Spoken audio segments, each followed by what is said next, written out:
A barca de Cristo no Mar da Galileia. Uma representação da Igreja do nosso tempo. Mateus 8, 23 a 27, quarto domingo após a Epifania. C.F.W. Walter. Para mais sermões, se inscreva no canal, curta e compartilhe com seus amigos. Isso nos motiva a produzir mais audiobooks como este. Siga-me nas redes sociais, @Denício Godoy. Que a graça, a misericórdia e a paz estejam com vocês da parte de Deus Pai e do Senhor Jesus Cristo, o Filho do Pai, em verdade e amor. Amém. Amigos queridos em Cristo Jesus, ao lermos a história da Igreja cristã, vemos que as pessoas sempre pensam que a Igreja está em grande perigo de ser aniquilada, mas ela sempre recupera sua força. Quão pequena era a Igreja de Cristo quando ele deixou o mundo após sua obra de redenção. Ela consistia em não mais do que algumas centenas de almas, a maioria delas pessoas pobres e simples. Mesmo os 12 apóstolos eram homens iletrados e tímidos, mas seriam eles, através da pregação do Evangelho, a espalhar a Igreja cristã por todo o mundo. Isso parecia completamente impossível. Mas o que aconteceu? No primeiro Pentecoste, miraculosamente equipados com os dons do Espírito Santo, eles saíram por todo o mundo para pregar o Evangelho a toda criatura. Após cerca de 30 anos, Paulo, que se tornou cristão depois de ter sido um perseguidor, pôde relatar aos colossenses que o Evangelho estava sendo pregado a toda criatura debaixo do céu. Alguns anos depois, ele pôde escrever a Timóteo: Deus foi manifestado na carne, pregado entre os gentios, crido no mundo. Quando todos os apóstolos morreram, a igreja cristã já havia se espalhado por todo o mundo e existiam congregações cristãs em todas as nações. Se a igreja cristã foi fundada durante as sangrentas perseguições de judeus e pagãos, essas perseguições, na verdade, só começaram depois que ela já havia sido fundada. Quanto mais numerosos os cristãos se tornavam, mais os governantes mundanos temiam que eles pudessem se tornar perigosos. Por isso, eles, e em particular o imperador romano, decidiram acabar com a igreja cristã. Os imperadores romanos e seus oficiais usaram todos os métodos imagináveis para torturar os cristãos, a fim de fazê-los negar a Cristo e, assim, exterminar a igreja. Eles não apenas decapitavam, afogavam, estrangulavam e queimavam cristãos, mas também inventavam todas as formas possíveis de tornar a morte deles especialmente assustadora e dolorosa. Cristãos se tornavam alimento para animais selvagens, eram assados lentamente sobre o fogo, sufocados em esgotos, crucificados de cabeça para baixo, e animais famintos podiam roer seus corpos. Morriam de sede. Os pagãos arrancavam pedaço por pedaço de sua carne com conchas ou pinças em brasa. Derramavam azeite e piche ferventes em suas bocas. Amarravam seus corpos nus a cadáveres. Jogavam ambos em fossas escuras e fedorentas e os deixavam morrer de fome e apodrecer com os corpos. Nos primeiros 3 séculos, centenas de milhares de cristãos foram mortos. Quando a perseguição do imperador Diocleciano e seus corregentes terminou no ano 310, eles emitiram, em memória de sua vitória sobre os cristãos, decretos com a inscrição: após eliminar o nome dos cristãos que queriam derrubar o reino, ou após o extermínio completo da heresia cristã em todos os lugares. Mas essa orgulhosa inscrição era realmente verdadeira? Não.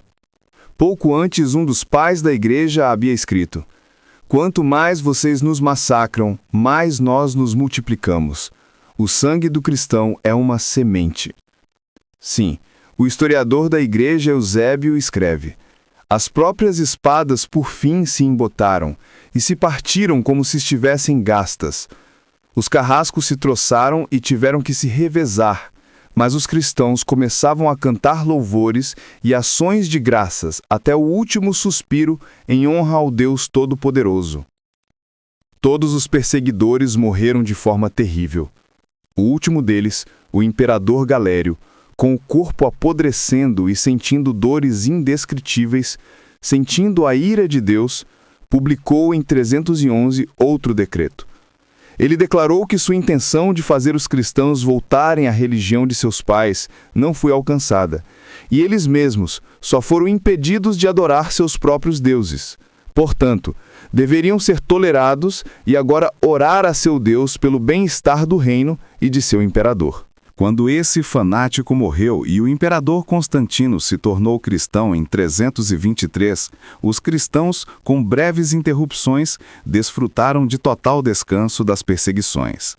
Mas agora, inimigos ainda mais perigosos, falsos mestres, surgiram em seu próprio meio. Eles não buscavam a vida temporal da igreja, mas a verdade na qual ela se fundou, para matá-la espiritualmente. Mas vejam, não importava quantos hereges surgissem, Deus sempre levantava homens que expunham a heresia e defendiam a verdade. A igreja enfrentou um perigo ainda maior com o surgimento do papado. Parecia ter se tornado um reino mundano de sacerdotes, Cristo sendo empurrado de seu trono, o Evangelho Salvador sendo eliminado, e assim a igreja certamente seria arruinada. Até as perseguições sangrentas anteriores surgiram novamente, e agora no meio da própria igreja. Mas eis, justamente quando toda ajuda parecia ter desaparecido, ela estava à porta. Deus levantou o Dr. Martinho Lutero, que realizou a obra de uma completa reforma da igreja. Infelizmente, hoje a igreja cristã novamente jaz em ruínas. É verdade que centenas de milhões de pessoas ainda são cristãs de nome, mas ou são incrédulos que riem dos mistérios da religião cristã, ou são as seitas que se apegam a doutrinas humanas desoladoras. Os verdadeiros cristãos que se mantêm na fé verdadeira são apenas um rebanho muito pequeno. O inimigo da igreja novamente triunfa e prevê em milhares de escritos que a igreja cristã logo será completamente varrida. E agora? Temos razão para temer que a igreja finalmente pereça? Não, não, meus amigos. De acordo com a palavra de Deus, isso é absolutamente impossível. O Evangelho de hoje garante que, por mais que as tempestades possam se enfurecer agora, a pequena barca de Cristo não será arruinada. Vamos agora ouvir e considerar este Evangelho com o propósito de nos fortalecer nesta crença. O texto, Mateus 8, 23 a 27. Com base neste texto, o tema da consideração de hoje será a barca de Cristo no mar da Galileia. Uma representação dos perigos em que ela paira. Uma representação dos membros que ela tem. Uma representação da proteção sob a qual ela está.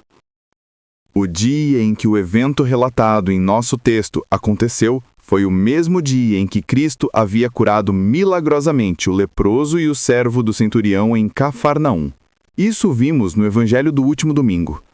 Este tinha sido um dia de trabalho especialmente duro.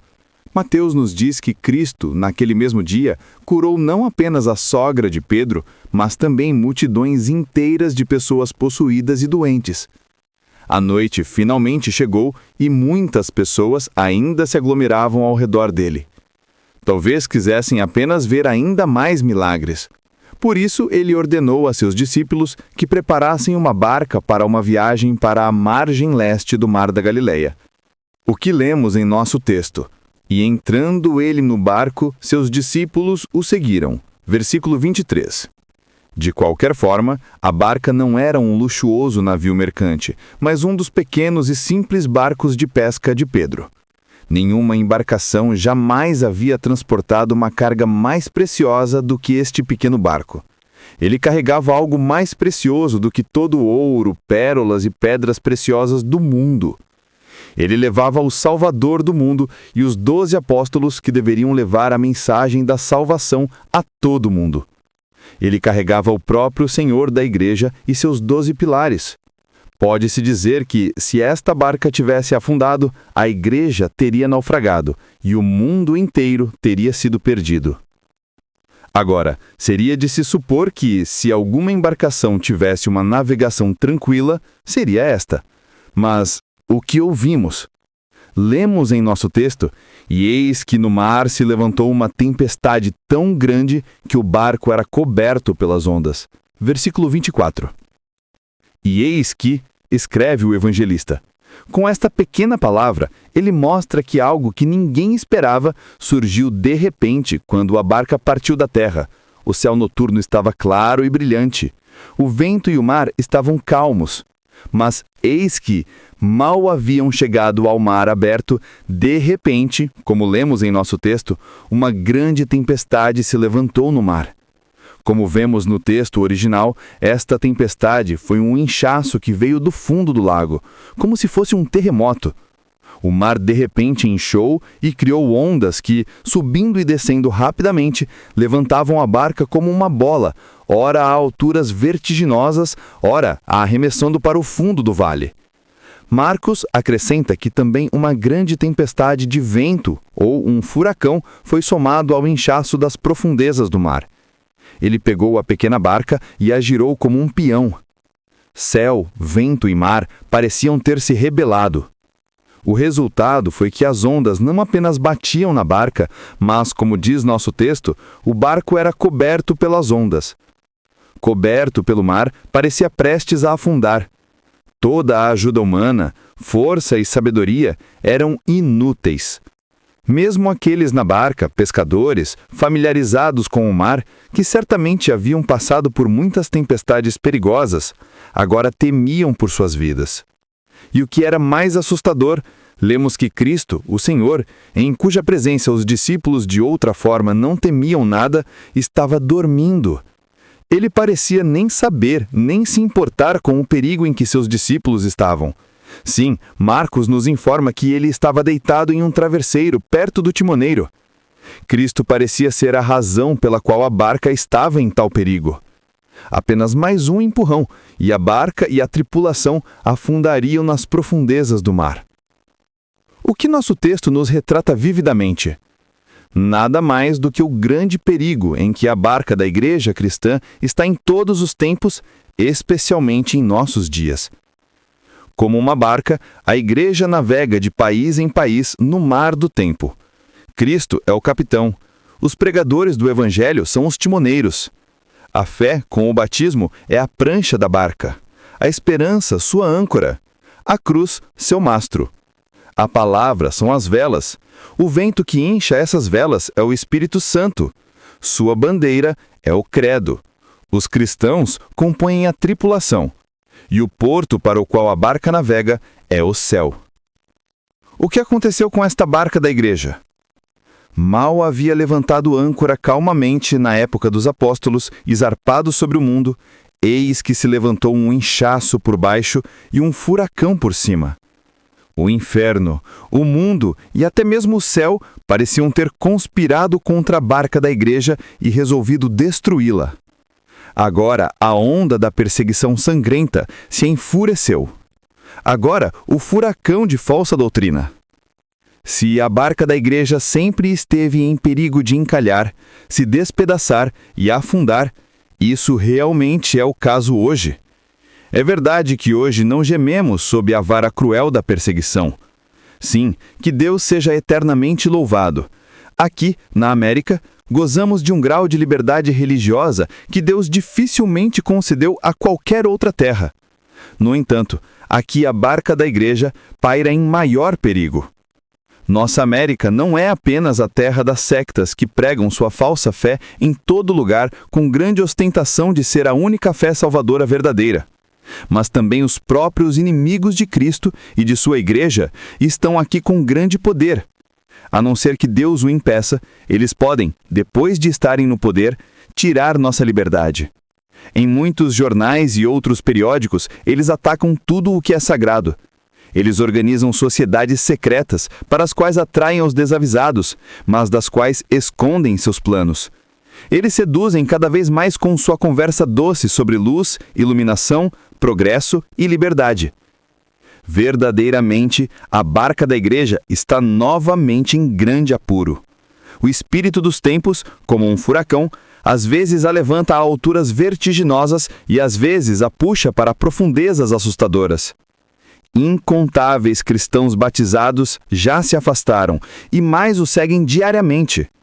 E o que é mais assustador, Cristo parece novamente dormir e observar pacificamente como a tempestade rasga a vela da palavra e a bandeira do credo em farrapos. Quebra o mastro da cruz e cobre a barca da igreja com as ondas do pecado e da incredulidade. A barca de Cristo na tempestade no Mar da Galileia retrata não apenas os perigos em que a igreja agora paira, mas, em segundo lugar, os membros que ela tem. Lemos em nosso texto: "E os seus discípulos vieram a ele e o despertaram, dizendo: Senhor, salva-nos, perecemos." Versículo 25.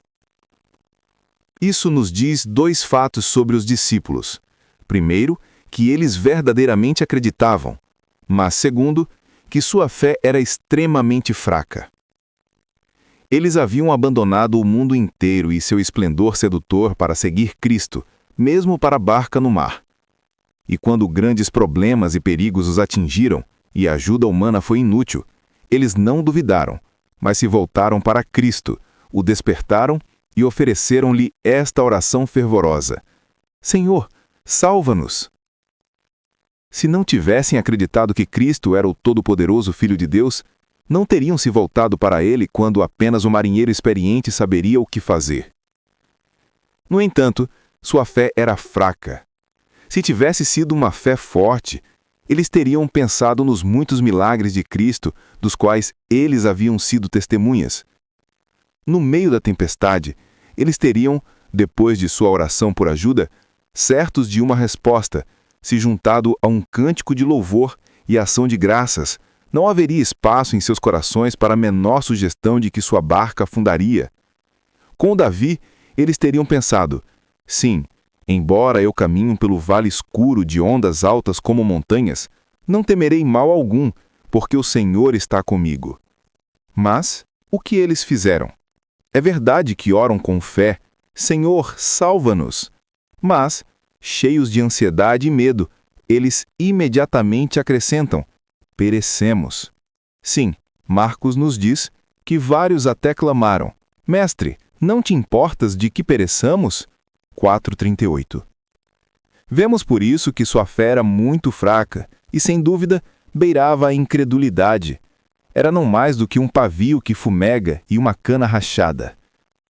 Por isso, Cristo não os rejeitou, mas os repreendeu, dizendo: Por que sois medrosos, homens de pouca fé? Versículo 26a. Esta é a imagem da membresia da igreja. Ainda há, graças a Deus, pessoas que deixaram o mundo sedutor, se apegam a Cristo, confessam que Ele é o Filho de Deus e, em seus problemas, em verdadeira fé, clamam a Ele: Senhor, salva-nos, mesmo quando o homem é impotente. Infelizmente, a era dos fortes na fé, dos heróis da fé, como os encontramos repetidamente por nome nos primeiros 300 anos e na época da Reforma, é passada. Os crentes de nossos tempos são quase sem exceção fracos e de pouca fé. Tempestades muito menores do que a tempestade no Mar da Galileia, ataques e tentações muito mais fracos, agora fazem os cristãos vacilar e cambalear. Se uma perseguição sangrenta eclodisse hoje e os cristãos não fossem mais firmes em sua fé do que são agora, a maioria negaria a fé e se afastaria. Agora, meus caros amigos, isso não apresenta uma perspectiva triste e desesperadora? Não devemos temer que a igreja vá naufragar afinal? Não devemos esperar que nos últimos tempos da igreja problemas, ataques e tentações cada vez maiores estejam próximos? Sim, devemos esperar o último, mas não temos que temer que por essa razão a igreja pereça. Cristo não rejeita nem os fracos na fé, nem apaga o pavio que fumega, nem quebra a cana rachada. Pois a barca de Cristo no Mar da Galileia não é apenas uma imagem dos perigos em que ela paira e da fraqueza de seus membros, mas também da proteção sobre a qual ela está. E é sobre isso que eu falo com vocês agora. É verdade que Cristo dormiu enquanto os discípulos estavam no maior perigo. Parecia que Cristo nem sabia do perigo para seus discípulos, nem se importava. No entanto, apenas parecia. Cristo realmente dormiu, mas apenas como um verdadeiro homem. Mesmo assim, ele era e permaneceu o guardião de Israel que não cochila nem dorme, pois de acordo com sua divindade, ele vigiava. Ele via tudo o que acontecia e cuidava para que, apesar da tempestade e das ondas, a barca não naufragasse enquanto ele dormia. Para os discípulos, ele parecia dormir, apenas para tentá-los e testá-los, para fortalecer a fé deles através da tentação e para fazê-los orar. Quando Cristo foi, portanto, despertado pelo clamor de ajuda dos discípulos, ele destemidamente deixou a tempestade continuar por um tempo e, antes de tudo, acalmou a tempestade nos corações dos discípulos. Então, lemos: ele, levantando-se, repreendeu os ventos e o mar, e houve bonança. Esta foi uma milagre incompreensível. Às vezes também acontecia de forma natural que um furacão no mar de repente se acalmasse, mas então as ondas continuariam a subir por mais tempo e só diminuiriam gradualmente depois que o vento estivesse calmo por um longo tempo. Mas Marcos nos diz: assim que Cristo disse ao vento e ao mar: silêncio, acalme-se. Ambos ficaram imediatamente e absolutamente quietos. Os ventos uivantes e o mar enfurecido se aquietaram. Tornou-se uma superfície espelhada na qual o céu noturno refletia calmamente as estrelas cintilantes. A pequena barca novamente navegou pacificamente. Todos os que estavam na barca clamaram em espanto: que homem é este que até os ventos e o mar lhe obedecem? Aqui temos a última imagem da igreja do nosso tempo. É uma imagem inexpressivelmente reconfortante. Vemos que, embora a igreja possa ser como a barca de Cristo no mar da Galileia, embora o mundo inteiro, com todos os seus poderosos e sábios, possa surpreender a igreja como um mar agitado pelo vento, embora seu afundamento possa parecer inevitável, embora possa parecer que Cristo está dormindo novamente no leme e sua palavra seja um obstáculo para a única salvação possível da igreja, embora os próprios membros da igreja pareçam ser tão fracos de coração hoje e em desespero clamem: Senhor, salva-nos, perecemos. Sim, embora muitos hoje desesperadamente pulem da barca para o mar do mundo, no entanto, não temos razão para temer e desesperar. Cristo está em nossa barca e ele não dorme de acordo com sua onisciência, onipotência e cuidado divinos. Quando sua hora chegar, ele se levantará, repreenderá a nossa fraqueza de coração e dirá ao mundo: silêncio, acalme-se. Então ficará absolutamente quieto e, em triunfo, a barca da igreja navegará para o porto do céu. Cristo prometeu: sobre esta rocha, ele se refere a si mesmo, edificarei a minha igreja, e as portas do inferno não prevalecerão contra ela. Mateus 16:18. E eis que estou convosco todos os dias até a consumação dos séculos. Mateus 28:20. Portanto, não se desespere, mesmo nestes últimos tempos problemáticos. Não saia da barca da igreja porque você pensa que logo vai afundar. Caso contrário, você se arrependerá eternamente, pois fora desta barca não há salvação, como uma vez fora da arca de Noé não havia salvação. E como a arca de Noé navegou seguramente sobre as ondas do dilúvio e finalmente, sã e salva, pousou nas montanhas de Ararat, assim também a barca da igreja navegará em segurança sobre o mar tempestuoso do mundo e pousará nas montanhas eternas da graça divina. Lá, se você tiver permanecido na fé, também clamará em espanto: que homem é este que até os ventos e o mar lhe obedecem? E se regozijará eternamente, pois a palavra eles ainda deixarão permanecer. Nem terão graças por isso. Ele está a nosso lado na planície, com seus bons dons e espírito. E se eles levarem nossa vida, bens, fama, filho e esposa, que tudo isso seja ido. Eles ainda não ganharam nada. O reino nosso permanece. Amém.